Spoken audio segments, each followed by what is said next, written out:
po, no, what's up sa inyo dyan mga kahe? May rush order kami. Okay. Madali lang naman, kaso galante yung customer. Pag sabi ko, ito yung price. Oh, sabi agad, okay. Nick, grabe ko. Lupit.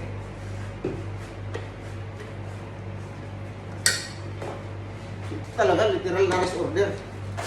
Kasi ano to eh, walk-in tapos birthday daw sa anak ko.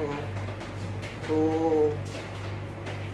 sabi niya, gusto ko pang babae na design. So, pinakita ko, yung simple lang, yung kaya matapos ng 50 minutes siya lang yung space kasi may pangalan to eh. So, yan, kahit hindi siya nagsabi, matik yan, may pangalan niya. Chocolate yung flavor nito. Rush order. So, saffron ka na. Tumatanggap. Walang awak. Walang ayawan to.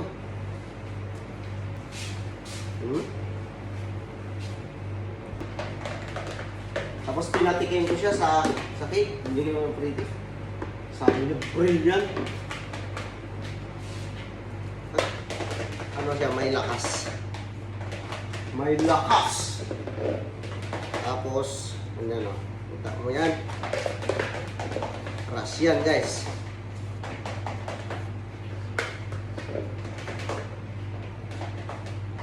Turntable ng takbo.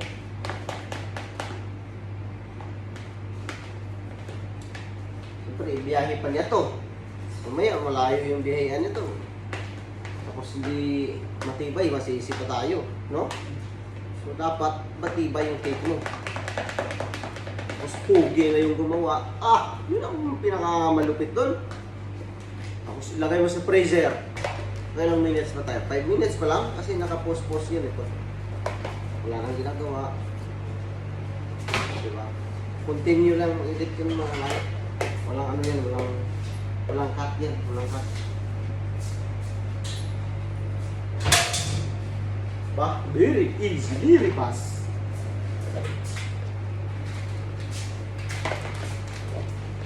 Grabe.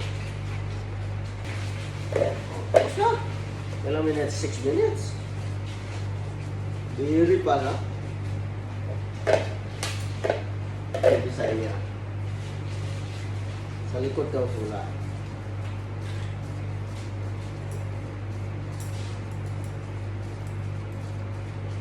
Oh. Bere.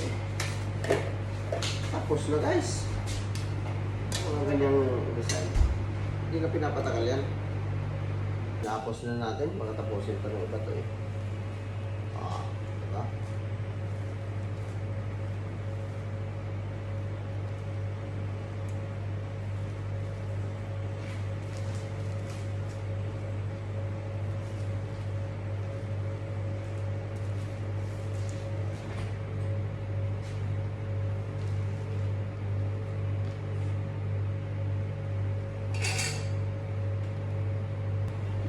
Turuan ko kayo ng palit ng mga tape. Lagay mo lang dyan. Naka-basic yan, guys. Oo. Diba?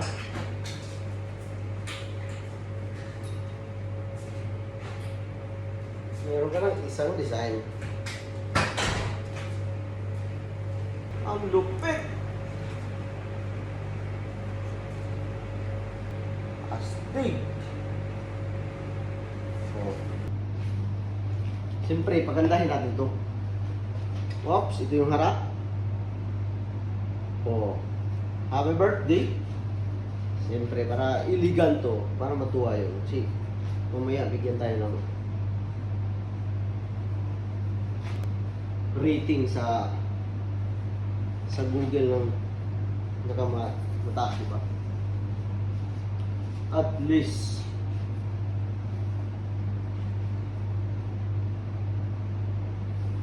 lupit. Astig.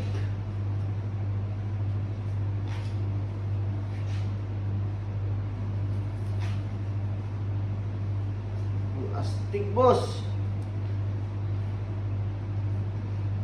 Lupit, oh.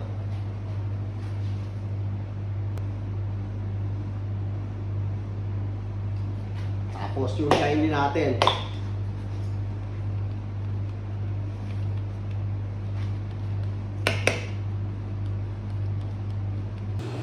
Binisikan. Diba? Lupit.